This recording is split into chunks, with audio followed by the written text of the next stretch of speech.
नमस्कार मंडळी, आजची आपली नॉनव्हेज रेसिपी म्हणजे चिकन कबाब. तर त्यासाठी मी अर्धा किलो चिकन स्वच्छ धुवून घेतलेलं आहे. आता हे ग्राइंडरमध्ये टाकून घेतलेलं आहे.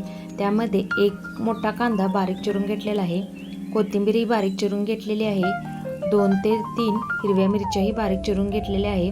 आता त्यामध्ये मी पुदिनाही बारीक चिरून घातलेला आहे, 1 चमचा किचन किंग मसाला, 1 चमचा गरम मसाला आणि चवीनुसार आपण मीठ त्यामध्ये घालणार आहोत. आणि अर्धा लिंबू पिळून घ्यायचा आहे, म्हणजे चवी छान लागते कबाबची. आता त्यामध्ये अर्धा चमचा धना पावडर, अर्धा चमचा लाल तिखट, कारण आपण मिरचीचाही यूज केलेला आहे, अर्धा चमचा हळद पावडर आणि आले लसूण कोथिंबीर अशी बारीक केलेली पेस्टही घालणार आहोत. हे सर्व ग्राइंड करून घ्यायचं आहे. एका थाळीमध्ये काढून घ्यायचं आहे. त्यामध्ये राईस आटा घालून घ्यायचा, म्हणजे क्रिस्पीपणा येतो. हव्या त्या आकारात कबाब करून घ्यायचे.